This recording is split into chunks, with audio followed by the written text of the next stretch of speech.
अतीक और उनके भाई अशरफ की हत्या शनिवार को जिस तरह से पुलिस कस्टडी में कर दी गई, उसके बाद अगले दिन तो तमाम चैनल्स पर अखबारात में उस खबर को लेकर के रिपोर्टिंग दिखाई दी, लेकिन उसके बाद मीडिया का ट्रेंड अगले ही दिन यानी कल और आज जो देखने में आ रहा है वो ऐसा लग रहा है कि इस इशू को यानी इस हत्याकांड पर अब बात करने से मीडिया कतरा रहा है।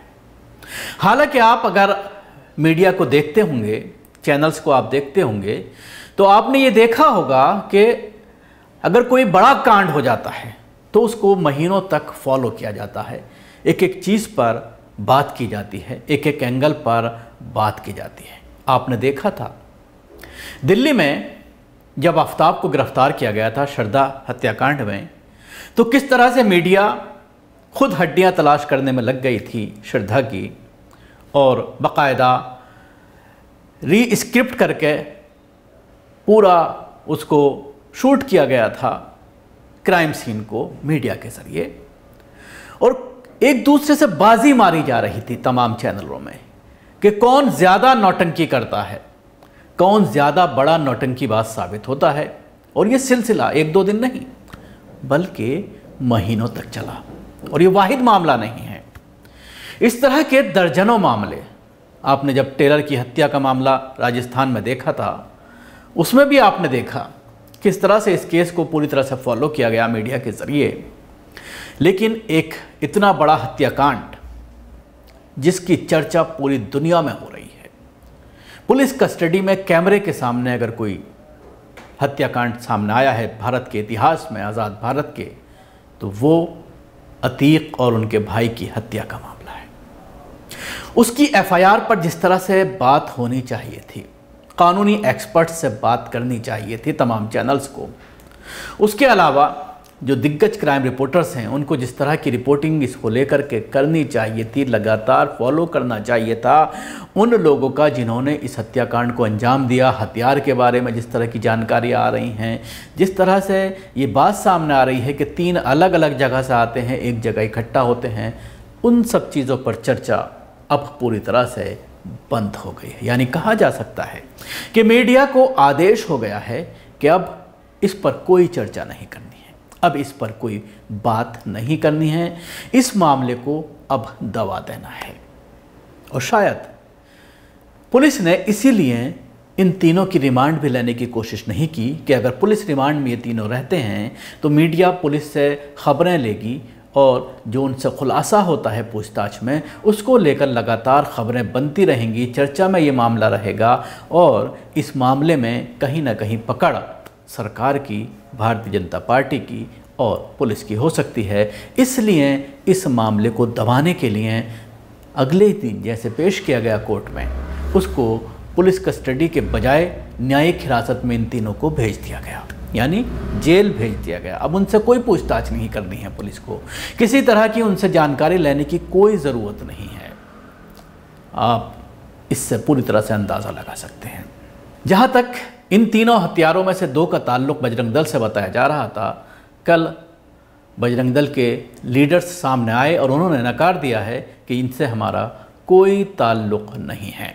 इसके अलावा आप देख रहे हैं कि किस तरह से इन तीनों के परिवार को बचाने में गोदी मीडिया लगी है और इनको बचा लिया भी गया है। कोई बात नहीं कर रहा, कोई पूछ नहीं रहा मीडिया वाला, क्या जिस तरह से मुसलमानों के घरों पर बिल्डोज़र चलता है क्या इस मामले में भी बिल्डोज़र चलेगा। वो अलग बात है कि गुड्डू मुस्लिम के घर पर जो प्रशासन ने एक नोटिस चस्पा किया था कि 15 दिन के अंदर अंदर सरेंडर करें, अगर नहीं करते हैं तो आपके घर को गिरा दिया जाएगा, या फिर अपने आप अपने घर को गिरा लें, अपने घर को आप ध्वस्त करा लें। उसके आज 15 दिन पूरे हो गए हैं, तो तमाम चैनलों में ये खबर आज चलाई जा रही है।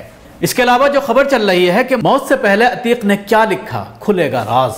अतीक का बमबाज धोखेबाज, जो आज तमाम चैनलों पर जो चल रहा है, जो आप थंबनेल देख रहे हैं तमाम गोदी मीडिया के चैनल पर, कुछ थंबनेल हैं जो मैं आपको पढ़कर सुनाना चाहूँगा। दूसरा है बिल्डर को अतीक की धमकी भरा मैसेज।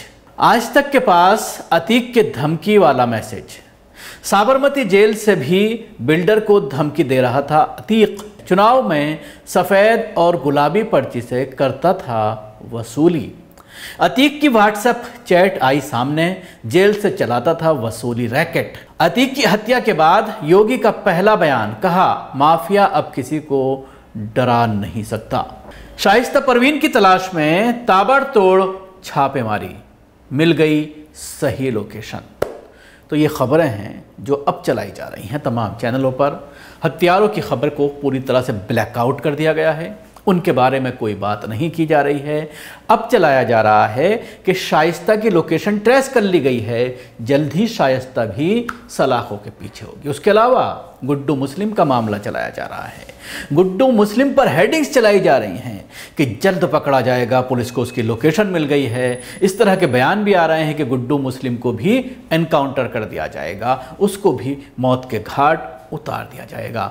अब से थोड़ी देर पहले एक प्रोग्राम में योगी आदित्यनाथ ने कहा था, उसको भी सुर्खियां मिली हैं तमाम चैनलों में, तमाम पोर्टल्स में उसको हेडलाइंस बनाया गया है और ये चलाई जा रही है खबर कि किस तरह से इस मामले में पहला बयान जो आया है योगी आदित्यनाथ का वो ये आया है कि अब यूपी में कोई भी माफिया पैर नहीं पसार सकता।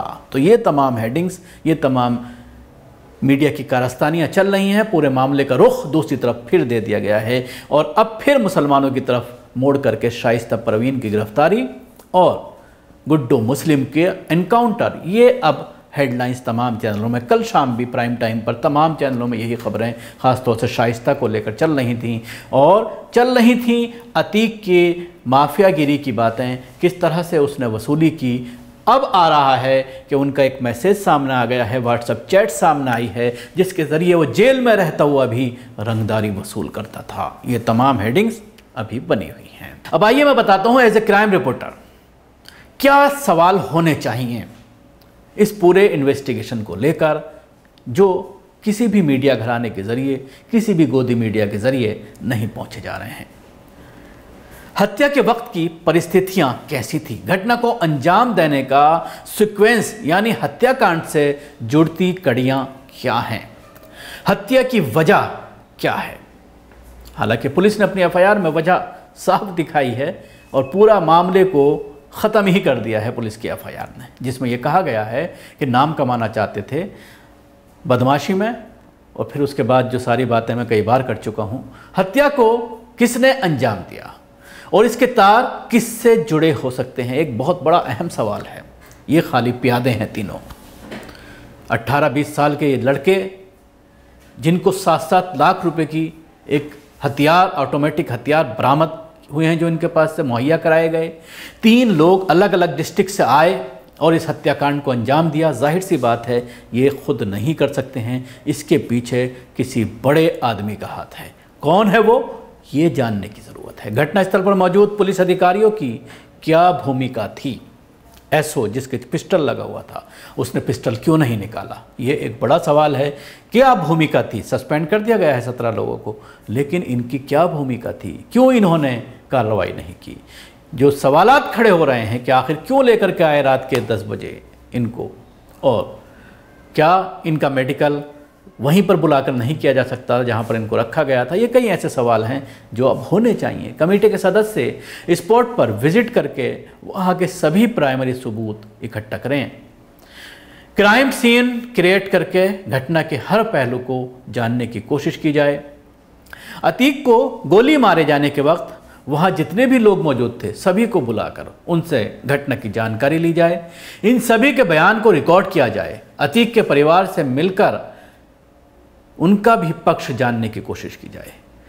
कमेटी ये जानने की कोशिश करे कि घटना में पुलिस की भूमिका को लेकर वो क्या सोचते हैं और ऐसा सोचने का आधार क्या है। अतीक की हत्या से जुड़ी primary report, postmortem report, viscera report, health screening report, police की इंक्वायरी और इन्वेस्टिगेशन रिपोर्ट, मौके से बरामद हथियार, ये तमाम ऐसी चीज़ें हैं जिन पर बाकायदा डिस्कशन करने की ज़रूरत है, इन पर बात करने की ज़रूरत है, इन पर एक्सपर्ट्स से भी बात करने की ज़रूरत है और पुलिस अधिकारियों से भी बात करने की ज़रूरत है। फॉरेंसिक जांच जो रिपोर्ट है, फिंगरप्रिंट रिपोर्ट, शाइस्ता का ख़त भी एक सामने आया है जिसमें 27 फरवरी को शाइस्ता ने एक 2 पेज का ख़त मुख्यमंत्री योगी आदित्यनाथ को लिखा था और ये कहा था, जो हमारे ऊपर इल्ज़ाम लगाया जा रहा है हत्या का, मेरे ऊपर, मेरे शौहर पर, मेरे शौहर के भाई पर, मेरे बेटों पर ये निराधार हैं। वो एक लेटर लिखा गया था जिसका कहीं भी मीडिया में जिक्र नहीं है। इसके अलावा एक बड़ी खबर यह आई है कि लवलेश तिवारी का परिवार लापता हो गया है। यानी अतीक पर गोली चलाने वाला लवलेश तिवारी, जिसको बेगुनाह बताया जा रहा था उसके परिवार को, और ये कहा जा रहा था कि वो अब संपर्क में नहीं है, लेकिन 24 घंटे से ज़्यादा हो गए हैं। घर पर ताला लगा है, आप अपने टीवी स्क्रीन पर ये देख सकते हैं, घर का फ़ोटो है, घर पर ताला लगा है। इलाके के लोग ये कह रहे हैं, आस पड़ोस के, वे 24 घंटे से इस परिवार को नहीं देखा गया है। तो कहाँ ये परिवार अचानक गायब हो गया है, इस पर भी कहीं रिपोर्टिंग आपको देखने को नहीं मिलेगी। तो ये थे कुछ सवाल जो मैं लेकर के सामने आया कि इस तरह की रिपोर्टिंग होनी चाहिए, जो पूरी तरह से नदारद है, जिससे आप अंदाज़ा लगा सकते हैं कि इस पूरे हत्याकांड के पीछे किसका काम है। शुक्रिया। आपको हमारी कोशिश कैसे लगी ज़रूर बताएं। हमारे YouTube चैनल को सब्सक्राइब करना ना भूलें। इसके साथ ही बेल आइकन ज़रूर दबाएं। अगर आप ये वीडियो फेसबुक पर देख रहे हैं तो पेज को लाइक करें, उसके साथ ही फॉलो भी करें।